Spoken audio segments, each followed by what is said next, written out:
بسم اللہ الرحمن الرحیم اعوذ باللہ من الشیطان اللعین الرجیم بسم اللہ الرحمن الرحیم وبہ نستعین وہو خیر ناصر و معین۔ ہماری گفتگو کتاب المقاصد کے دوسرے حصے یعنی کتاب البیع کے مباحث میں جاری تھی، اور آج کے درس کا عنوان مشہور کی نظر میں آیا معاطات بیع ہے یا نہیں، یعنی ہم یہاں پر یہ بحث کریں گے کہ مشہور کی نظر میں جب ہم نے کہا کہ معاطات مفید اباحہ ہے تو پھر کیا وہ اسے حقیقتاً بیع جانتے ہیں یا بیع نہیں جانتے۔ اس لحاظ سے آج کے ہمارے درس کے جو اہم عناوین ہیں وہ اس طرح سے ہیں کہ اباحے کے نظریے کے مطابق معاطات کا بیع نہ ہونا، کہ اس کو بیان کیا جائے گا، دو متناقض دعویٰ کا بیان، اور شیخ انصاری کا اس بارے میں محقق ثانی پر نقد، پھر شیخ انصاری کا اس بارے میں متاخرین کے نظریے پر نقد کا بیان ہوگا۔ تو اس طرح ہم چلتے ہیں اپنے پہلے مطلب کی طرف کہ آیا قول بالاباحہ کی صورت میں معاطات بیع ہے یا بیع نہیں ہے، اس سلسلے میں کیا نظریہ پایا جاتا ہے علماء اور فقہاء کے مابین۔ تو یہاں پر شیخ انصاری رحمۃ اللہ علیہ فرماتے ہیں کہ اباحے کے جو قائل فقہاء اور علماء ہیں جنہوں نے معاطات کو مفید اباحہ جانا ہے، وہ معاطات کو حقیقت میں بیع نہیں جانتے، ان کی نظر میں معاطات حقیقتاً بیع نہیں ہے۔ لہذا شیخ انصاری اس نظریے کو بیان کرتے ہوئے فرماتے ہیں کہ ثم ان المعروف بین المتاخرین، وہ بات کہ جو متاخرین کے مابین معروف ہے وہ یہ ہے کہ ان من قال بالاباحۃ المجردۃ فی المعاطات، وہ شخص کے جو اباحہ مجردہ کا قائل ہے معاطات کے اندر، قال بانہا لیست بیعا حقیقتا، وہ اس بات کا قائل ہے کہ معاطات حقیقتاً بیع نہیں ہے، کیونکہ بیع حقیقی ان کی نظر میں وہ ہے کہ جو ایجاب و قبول پر مشتمل ہے، لہٰذا وہ معاطات کو چونکہ اس کے اندر ایجاب و قبول نہیں ہے حقیقی معنی میں بیع نہیں جانتے۔ یہ کس کا نظریہ ہے؟ فرماتے ہیں کہ کما ہوا ظاہر بعض الابائر المتقدمہ، جو پیچھے کچھ عبارات بیان ہوئی تھیں اس تناظر میں کہ ہم دیکھنا چاہ رہے تھے کہ فقہاء اپنی عبارات کے اندر معاطات کو کیا جانتے ہیں، تو وہاں پر جن عبارات کو بیان کیا گیا تھا محقق ثانی اور صاحب جواہر کے نقد میں، ان گزشتہ کچھ عبارتوں کا ظہور اسی بات کے اندر ہے کہ معاطات جو ہے وہ حقیقتاً بیع نہیں ہے۔ وما عقد اجماع الغنیہ کما ہوا ظاہر بعض الابائر وما عقد اجماع الغنیہ، اور یہی بات جو ہے وہ اجماع غنیہ کا محل اور مورد ہے کہ غنیہ کے اندر ابن زہرہ نے جو اجماع بیان کیا ہے اس اجماع کا جو مورد اور محل ہے وہ یہی ہے کہ یعنی معاطات جو کہ مفید اباحہ ہے یہ معاطات حقیقتاً بیع نہیں ہے۔ یہ نظریہ ہے کہ جس کو شیخ انصاری رحمۃ اللہ علیہ بیان فرماتے ہیں۔ اس کے بعد یہاں پر دو متناقض دعویٰ ہمارے سامنے ہیں جن کو شیخ انصاری بیان کرتے ہیں اور کہتے ہیں کہ یہ دونوں در واقع فقہاء کے عبارات کے ظاہر کے برخلاف ہیں۔ کون سی وہ دو دعویٰ ہیں؟ فرماتے ہیں کہ وما ابعد ما بینہ و بین توجیہ المحقق الثانی من ارادت نفی اللزوم، فرماتے ہیں کہ کتنا فاصلہ ہے اس نظریے اور اس بات میں کہ جو یہ پیچھے بیان ہوئی اور محقق ثانی کی توجیہ کے درمیان، کہ جو فرماتے ہیں کہ لزوم کی نفی کا ارادہ کرتے ہیں فقہاء، یعنی یہ جو ہم نے پیچھے بات متاخرین کی بیان کی اور جو کہ محل اجماع غنیہ تھی، اس کے اور محقق ثانی کی توجیہ کے درمیان کے جو فرماتے ہیں کہ فقہاء معاطات میں نفی لزوم کا ارادہ کرتے ہیں، یعنی دوسرے الفاظ میں محقق ثانی فرمانا چاہتے ہیں کہ معاطات فقہاء کی نظر میں مفید ملکیت متزلزل ہے۔ تو اب دیکھیں کہ ایک طرف سے یہ افراد ہیں کہ جو کہتے ہیں کہ معاطات بالکل بیع ہی نہیں ہے، اور جب بیع نہیں ہے تو ظاہر سی بات ہے کہ یعنی یہاں پر مفید ملکیت نہیں ہے، اور یہاں محقق ثانی آ کر فرماتے ہیں کہ بیع تو اپنی جگہ، آگے لے کر جاتے ہیں بات کو کہ فقط لزوم کی جو ہے وہ نفی مد نظر ہے فقہاء کے کلام میں، لہذا پس وہ مفید ملکیت ہے ان کی نظر میں، پس لہذا وہ بیع ہے در واقع محقق ثانی کے نقطہ نگاہ سے۔ آپ فرماتے ہیں کہ کتنا بعد ہے، فاصلہ ہے ان دو نظریوں کے درمیان، ان دو دعویٰ کے درمیان۔ پھر فرماتے ہیں شیخ انصاری کہ وَكِلَاهُمَا خِلَافُ الظَّاهِرِ، یہ دونوں جو ہیں وہ فقہاء کے جو ظاہری کلمات ہیں ان کے برخلاف ہیں۔ اس طرح پھر ان دونوں متناقض دعویٰ کے رد کو بیان کرتے ہیں، اور پہلے دوسرا جو محقق کا دعویٰ ہے اس کا رد بیان کرتے ہیں. فرماتے ہیں کہ وَيَدْفَعُ الثَّانِي یعنی ثانی کو دور کرتی ہے یہ بات. ثانی سے مراد وہی موقع کے ثانی رحمۃ اللہ علیہ کی توجیہ ہے کہ جو وہ بیان کرتے ہیں علماء کے اباحے کے اس نظریے کے سلسلے میں اسے حمل کرتے ہیں ملکیت پر. اس کو دفع کرتی ہے. کون سی بات؟ تصریح بعضهم بأن الشرط لزوم البیع منحصر فی مسقطات الخیار. فرماتے ہیں کہ یہ جو ثانی یعنی موقع کے ثانی کی توجیہ کو رد کر رہی ہے، دفع کر رہی ہے بات، وہ یہ کہ خود علماء میں سے بعض نے تصریح کی ہے اس بات کی کہ بیع کے لزوم کی شرط منحصر ہے مسقطات خیار کے اندر. یعنی درواقع وہ بیع کو یعنی جو بیع متزلزل ہوتی ہے وہ کہاں جانتے ہیں؟ فقط اس بیع کو متزلزل جانتے ہیں کہ جو دارائے خیار ہے، یعنی جو خیار رکھتی ہے، جو بیع خیار کی حامل ہے، یعنی جس کے اندر خیار موجود ہے، اس بیع کو وہ بیع لازم نہیں جانتے. لہذا یہ بزرگان تصریح کرتے ہیں کہ بیع کے لزوم کی شرط محدود ہے کہاں؟ جہاں خیار کے مسقطات ہوں. وہ تمام چیزیں جو آ کر خیار کو ساقط کر دیتی ہیں، ان مسقطات میں بیع کا لزوم جو ہے وہ محدود ہے. یعنی دوسرے الفاظ میں فرماتے ہیں کہ بیع فی نفس ہی عقود لازمہ میں سے ہے. یعنی یہ کہ اگر کوئی خیار اس بیع کے اندر ہوگا تو بیع پھر لازم نہیں رہے گی. بس اب یہاں پر بیع کے لزوم کو کہاں محدود جانا گیا؟ جہاں خیار نہ ہو. تو یہیں سے ایک بات جو سامنے آتی ہے کہ بس اگر بیع خیار رکھتی ہے تو لازم نہیں ہے، اور بیع اگر خیار نہیں رکھتی تو بیع لازم ہے. یہ جو بات ہے آقا فرماتے ہیں کہ یہ موقع کے ثانی کے اس نظریے کو دفع کرتی ہے، کیونکہ ان کی اس تصریح کا نتیجہ یہ نکلتا ہے کہ فَكُلُّ بَيْءٍ عِنْدَهُ لَازِمٌ مِنْ غَيْرِ جِهَةِ الْخِيَارَاتِ.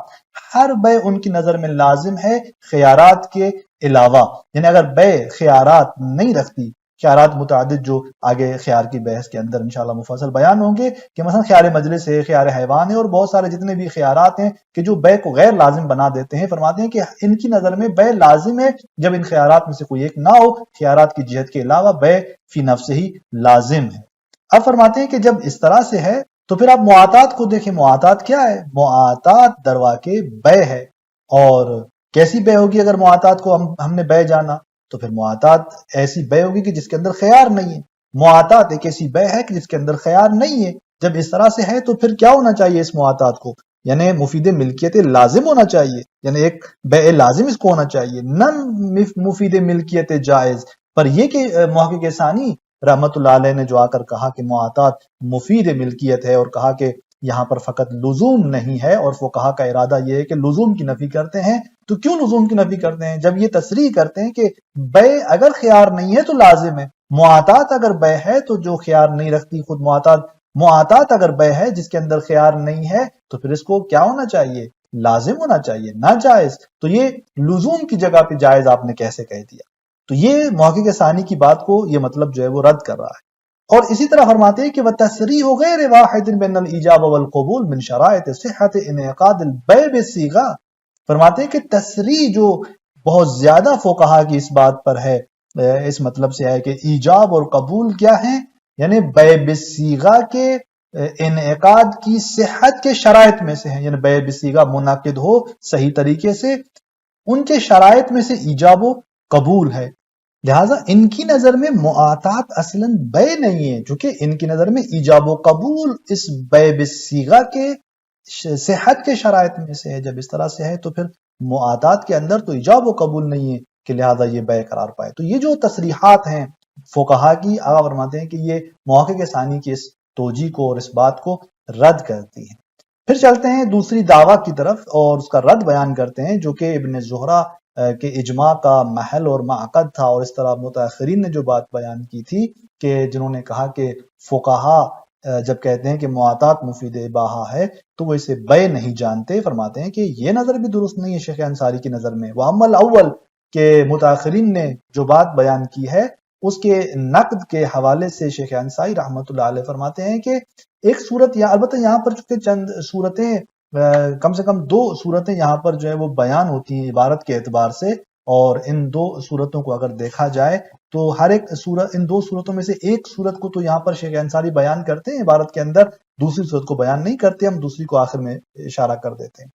تو پہلی صورت جو ہے یہاں پر وہ یہ کہ اگر قائل ہوئے کہ بیع صحیح میں حقیقت ہے، یعنی اگر ہم وہ بحث کے جو ہم پہلے بیان کر چکے ہیں کہ آیا مثلا ہم صحیحی ہیں بے کے اندر، یعنی ہم بے کو حقیقت جانتے ہیں اس معنی میں جو کہ صحیح ہو، تام الاجزاء و شرائط ہو، یا ہم بے کو حقیقت جانتے ہیں اس معنی کے اندر کہ جو شامل ہے بے صحیح کو بھی اور فاسد کو بھی۔ یہ بحث دوبارہ جو ہے اس کی طرف اشارہ کرتے ہیں شیخ انصاری، اور فرماتے ہیں کہ دیکھیں یہ جو بزرگان کہہ رہے ہیں کہ معاطات مفید اباحہ ہے، اور پھر کہتے ہیں کہ ان کی نظر میں یہ بے نہیں ہے، تو یہاں پر ہم دیکھتے ہیں کہ اگر یہ صورت مد نظر ہے، یعنی اگر ہم قائل ہو جائیں کہ بے صحیح میں حقیقت ہے، تو اس صورت میں حکم کیا سامنے آتا ہے؟ فرماتے ہیں کہ فَإِن قُلْنَا بِأَنَّ الْبَيْعَ عِنْدَ الْمُتَشَرِّعَ حَقِيقَةٌ فِي الصَّحِيحِ، اگر ہم اس بات کے قائل ہو جاتے ہیں کہ بے متشرعہ کی نظر، دیندار جو افراد ہیں ان کی نظر حقیقت ہے کس کے اندر؟ صحیح کے اندر، وَلَوْ بِنَاءً عَلَى مَا قَدَّمْنَاهُ فِي آخِرِ تَعْرِيفِ الْبَيْعِ،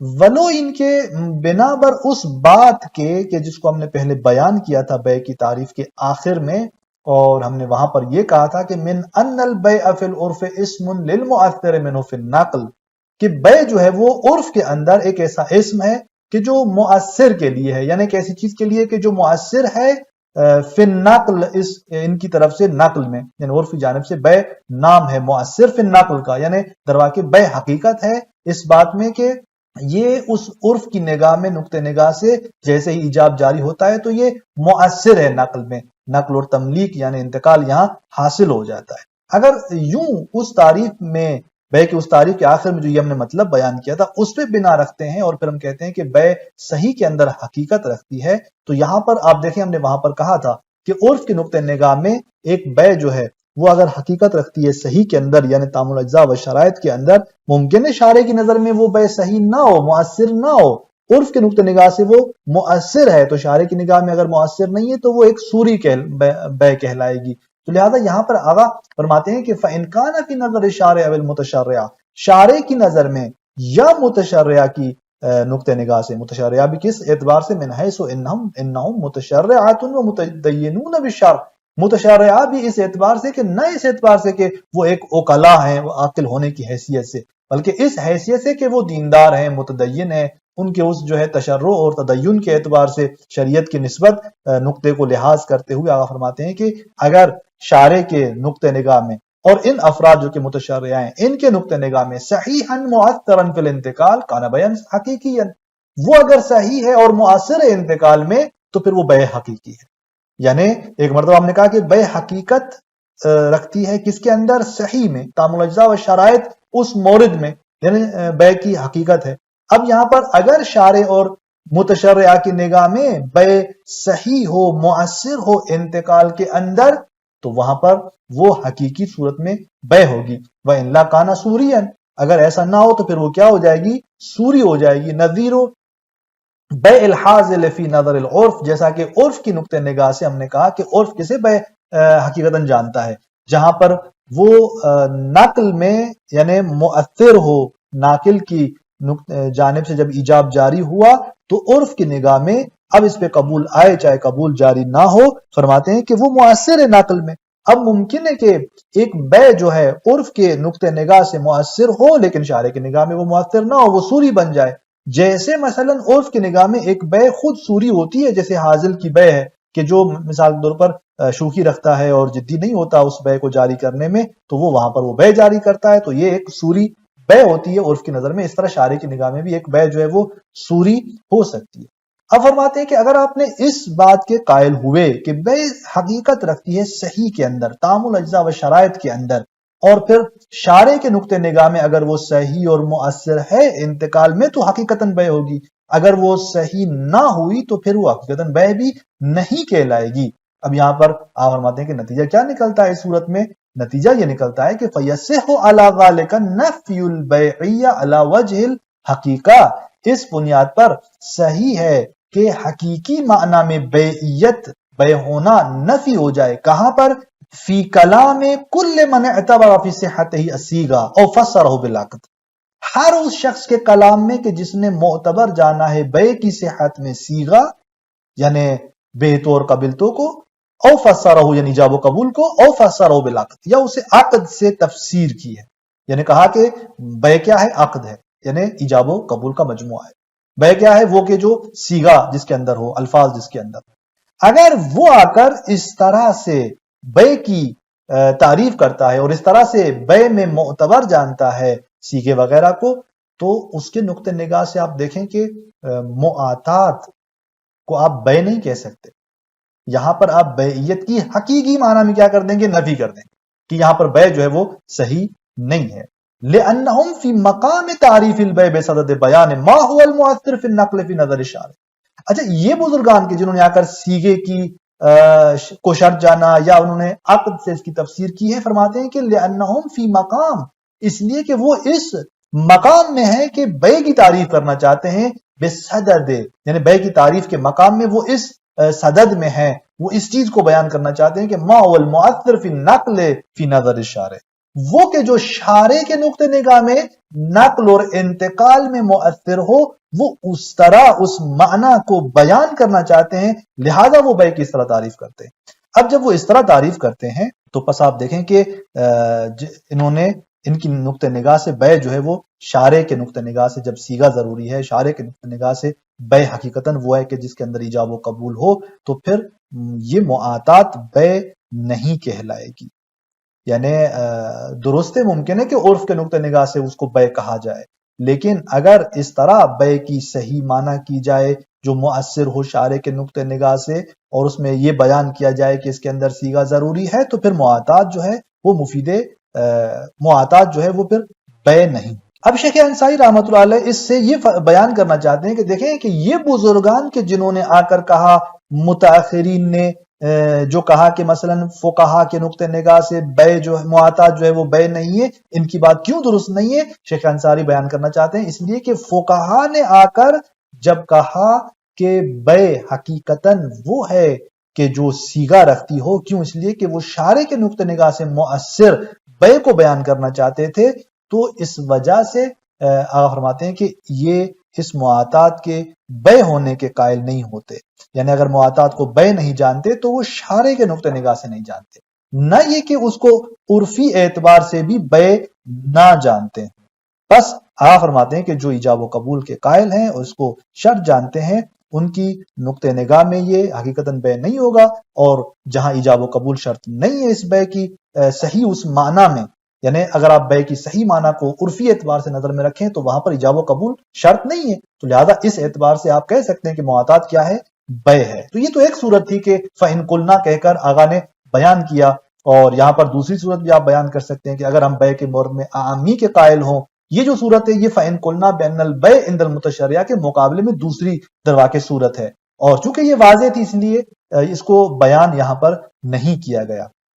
یعنی اگر آپ اس بات کے قائل ہو جائیں کہ مثلا آپ کہتے ہیں کہ ہم عامی ہیں، تو اس عامی کے نقطہ نگاہ سے یعنی آپ کہیں کہ بیع جو ہے وہ حقیقت نہیں رکھتی فقط صحیح کے اندر، تو اس صورت میں معاطات کیا ہوگی؟ معاطات کو آپ بیع کہیں گے. ایسا نہیں کہ آپ اس صورت میں معاطات کے بیع ہونے کی نفی کر دیں. یہ الگ بات ہے کہ آپ اس کو بیع فاسد کہیں گے، لیکن پھر بھی بیع فاسد میں یہاں فساد سے مراد یہ نہیں کہ تمام جہاد سے وہ کیا ہو فاسد ہو، اس طرح سے کہ حتیٰ وہ مفید بہا بھی نہ ہو، نہیں، بلکہ یہاں پر پھر وہ اثر جو مقصود تھا ملکیت کا وہ مترتب نہیں ہے، اس جیسے یہ بیع فاسد کہلائے گی، لیکن نہ یہ کہ اس پر کوئی بھی اثر مترتب نہ ہو. تو آپ نے دیکھا کہ شیخ انصاری رحمۃ اللہ علیہ نے آج کے اس درس کے اندر ان دونوں متناقض دعویٰ کو رد کیا کہ محقق ثانی جنہوں نے کہا کہ معاطات مفید ملکیت اور فقط لزوم کی نفی ہے، یہ بات بھی درست نہیں ہے کہ فقہا جو ہے وہ اباحے کے قائل ہیں، نہ اس طرح سے کہ وہ ملکیت کے قائل ہوں.